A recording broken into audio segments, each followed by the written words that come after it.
এখন আমি ঢাকা বোর্ড 2025 সালের প্রশ্ন নিয়ে আলোচনা করব। এখানে উদ্দীপকে দেওয়া আছে, পরীক্ষাগারে একটি তাপ ইঞ্জিন 500 কেলভিন তাপমাত্রার উৎস হতে 1000 জুল তাপ গ্রহণ করে 300 কেলভিন তাপমাত্রার গ্রাহকে 600 জুল তাপ বর্জন করে। গণক প্রশ্নে লেখা আছে তাপ ইঞ্জিনটির দক্ষতা নির্ণয় করো, এবং ঘনক প্রশ্নে লেখা আছে উদ্দীপকের তাপ ইঞ্জিনটি পরিবেশ বান্ধব কিনা গাণিতিক যুক্তিসহ মতামত দাও। এখন আমি গণক প্রশ্নের সমাধান করব, অর্থাৎ উদ্দীপকের তাপ ইঞ্জিনটির দক্ষতা নির্ণয় করব। গণক প্রশ্নের উত্তর।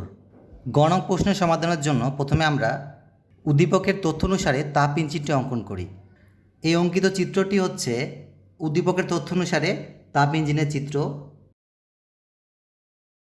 যেখানে ইঞ্জিনটির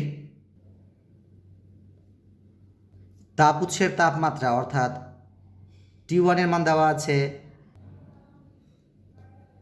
500 কেলভিন, এবং ইঞ্জিনটি তাপ উৎস থেকে Q1 পরিমাণ তাপ অর্থাৎ উদ্দীপক অনুসারে 1000 জুল পরিমাণ তাপ শোষণ করে, এবং ইঞ্জিনটি এই শোষিত তাপ শক্তির কিছু অংশ কাজে রূপান্তর করে এবং Q2 পরিমাণ তাপ অর্থাৎ 600 জুল পরিমাণ তাপ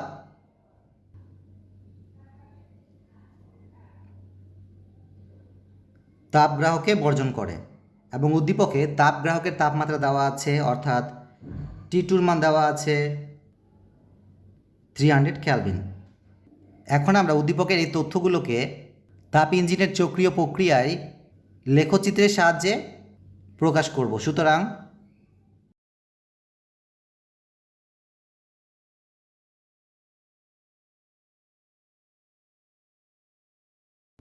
কল্পনা করে এটি হচ্ছে ইঞ্জিনের চক্রীয় প্রক্রিয়া,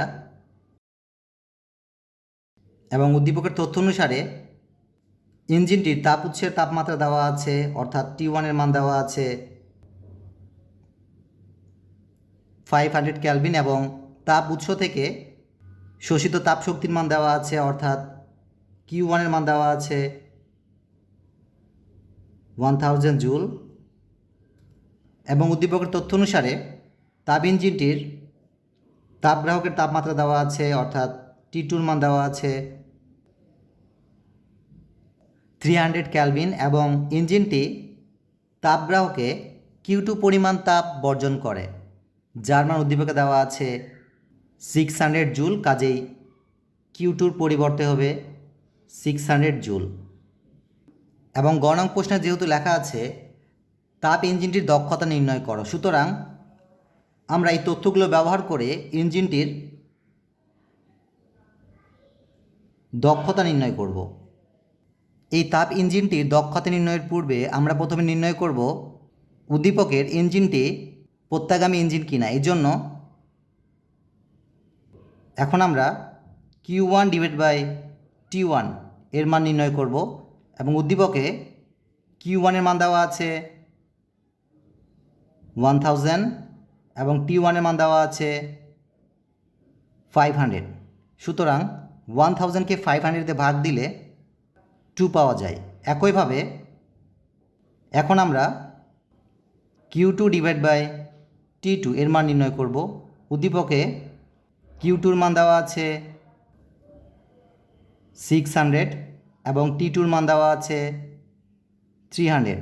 সুতরাং 600কে 300 দিয়ে ভাগ দিলে 2 পাওয়া যায়। এখন একটু খেয়াল করুন, যেহেতু আমরা Q1 ডিভাইড বাই T1 এর মান পেয়েছি 2, এবং Q2 ডিভাইড বাই T2 এর মানও পেয়েছি 2, অর্থাৎ এই দুইটি মান পরস্পর সমান। কাজে বলা যায়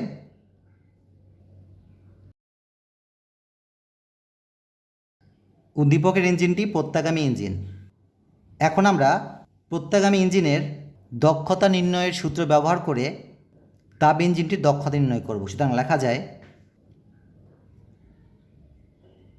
তাপ ইঞ্জিনটির দক্ষতা, অর্থাৎ ইটা সমান সমান ব্র্যাকেটের ভিতর হবে 1 minus T2 divide by T1 bracket close multiply 100%, বা ইটা সমান সমান 1 মাইনাস, এখানে T2 হচ্ছে তাপগ্রাহকের তাপমাত্রা, যা উদ্দীপকে দেওয়া আছে 300, কাজেই T2 পরিবর্তে আমরা 300 দিব, ডিভাইড বাই এখানে T1 হচ্ছে তাপ উৎসের তাপমাত্রা যা উদ্দীপকে দেওয়া আছে 500, কাজেই T1 পরিবর্তে আমরা 500 দিব, ব্র্যাকেট ক্লোজ, মাল্টিপ্লাই 100 পাশে পার্সেন্ট চিহ্ন, বা ইটা সমান সমান ডান পাশে অংশকে হিসাব করলে পাওয়া যায়। এখানে একটু মনে রাখবেন, যখন আমরা দক্ষতা নির্ণয় করব তখন ক্যালকুলেটরে এই পার্সেন্টেজ চিহ্নটি ব্যবহার করব না, কারণ দক্ষতার মানের পাশে পার্সেন্টেজ চিহ্নটি থাকে। সুতরাং ডান পাশে অংশকে হিসাব করলে পাওয়া যায় 40%। অতএব উত্তর হিসেবে লেখা যায় তাপ ইঞ্জিনটির দক্ষতা সমান সমান 40%। এখন আমি ঘনক প্রশ্ন নিয়ে আলোচনা করব। এখানে ঘনক প্রশ্নে লেখা আছে উদ্দীপকের তাপ ইঞ্জিনটি পরিবেশ বান্ধব কিনা গাণিতিক যুক্তিসহ মতামত দাও। কোনো ইঞ্জিন তখনই পরিবেশ বান্ধব হবে যখন উক্ত ইঞ্জিনের মোট এন্ট্রপির পরিবর্তন শূন্য হবে। সুতরাং ঘনক প্রশ্নের সমাধানের জন্য আমরা উদ্দীপকের তাপ ইঞ্জিনটির মোট এন্ট্রপির পরিবর্তন নির্ণয় করব। সুতরাং লেখা যায় তাপ ইঞ্জিনের এন্ট্রপির মোট পরিবর্তন শূন্য হলে তাপ ইঞ্জিনটি পরিবেশ বান্ধব হবে। এখন আমরা উদ্দীপকের তাপ ইঞ্জিনের তথ্যগুলোকে তাপ ইঞ্জিনের কার্নোচক্রের ধাপগুলোতে স্থাপন করি। এই অঙ্কিত চিত্রে একটু খেয়াল করুন, এটি হচ্ছে উদ্দীপকের তথ্য অনুসারে তাপ ইঞ্জিন, যেখানে তাপ উৎসের তাপমাত্রা দেওয়া আছে 500 কেলভিন। সুতরাং T1 সমান সমান লেখা যায় 500 কেলভিন, এবং উদ্দীপকে ইঞ্জিনটি তাপ উৎস হতে 1000 জুল তাপ শোষণ করে। সুতরাং Q1 সমান সমান হবে 1000 জুল, এবং উদ্দীপকে তাপ ইঞ্জিনটির তাপগ্রাহকের তাপমাত্রা দেওয়া আছে 300 কেলভিন। সুতরাং T2 সমান সমান হবে 300 কেলভিন, এবং যেহেতু উদ্দীপকের তাপ ইঞ্জিনটি তাপগ্রাহকে 600 জুল তাপ বর্জন করে, কাজেই Q2 সমান সমান হবে 600 জুল। এই উদ্দীপকের তাপ ইঞ্জিনটির কার্নোচক্রে 4টি ধাপ রয়েছে। এটি হচ্ছে প্রথম ধাপ, এবং এই ধাপটি হচ্ছে সমস্ত প্রসারণ প্রক্রিয়া। এটি হচ্ছে দ্বিতীয় ধাপ, এবং এটি হচ্ছে রুদ্ধতাপীয় প্রসারণ প্রক্রিয়া, এবং এটি হচ্ছে তৃতীয় ধাপ, এবং এই ধাপটি হচ্ছে সমস্ত সংকোচন প্রক্রিয়া, এবং এটি হচ্ছে চতুর্থ ধাপ, এবং এই ধাপটি হচ্ছে রুদ্ধতাপীয় সংকোচন প্রক্রিয়া। যেহেতু ঘনক প্রশ্নে লেখা আছে উদ্দীপকের তাপ ইঞ্জিনটি পরিবেশ বান্ধব কিনা গাণিতিক যুক্তিসহ মতামত দাও। একটি ইঞ্জিন তখনই পরিবেশ বান্ধব হবে যখন ইঞ্জিনটির এন্ট্রপির মোট পরিবর্তন শূন্য হবে।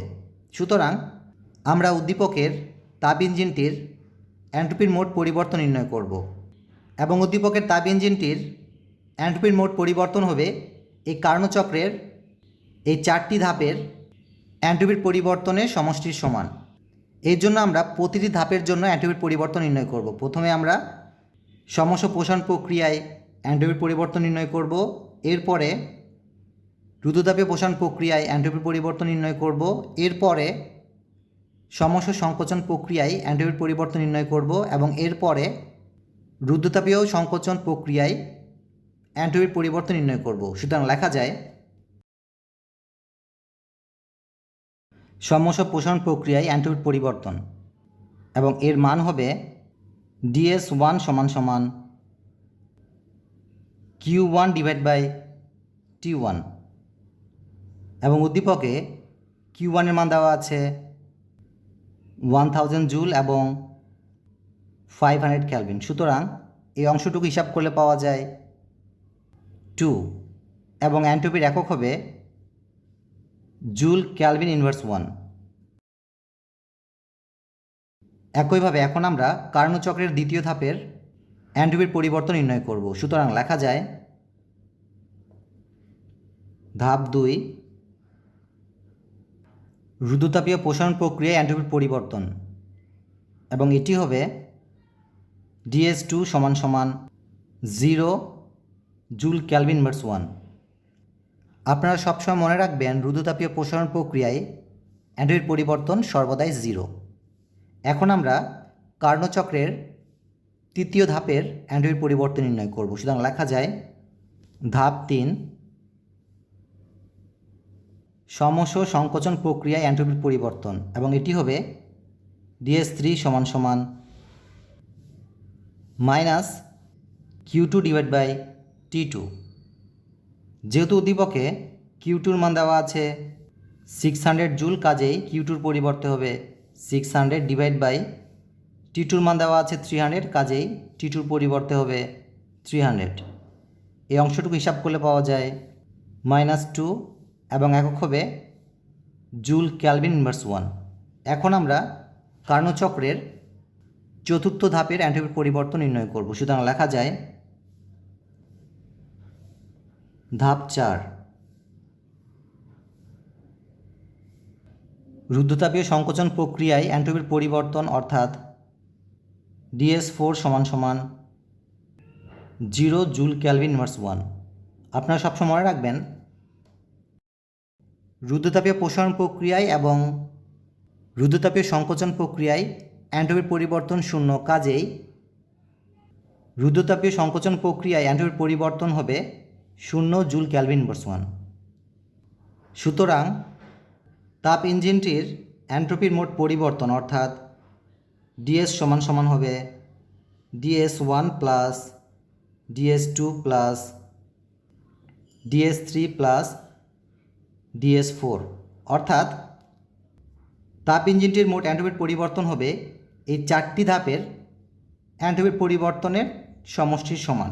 সুতরাং DS = এখানে DS1, অর্থাৎ সমস্ত প্রসারণ প্রক্রিয়া এন্ট্রপির পরিবর্তন পেয়েছি 2, কাজেই DS1-এর পরিবর্তে হবে 2 প্লাস এখানে DS2 হচ্ছে রুদ্ধতাপীয় প্রসারণ প্রক্রিয়ায় এন্ট্রপির পরিবর্তন, যার মান পেয়েছি 0, কাজেই DS2-র পরিবর্তে হবে 0 প্লাস এখানে DS3 হচ্ছে সমস্ত সংকোচন প্রক্রিয়ায় এন্ট্রপির পরিবর্তন, যার মান পেয়েছি -2, কাজেই DS3-র পরিবর্তে হবে -2 প্লাস এখানে DS4 হচ্ছে রুদ্ধতাপীয় সংকোচন প্রক্রিয়া এন্ট্রপির পরিবর্তন, যার মান পেয়েছি 0, কাজেই DS4-এর পরিবর্তে হবে 0, বা DS = ডান পাশ অংশকে হিসাব করলে পাওয়া যায় 0, এবং একক হবে জুল কেলভিন ইনভার্স 1।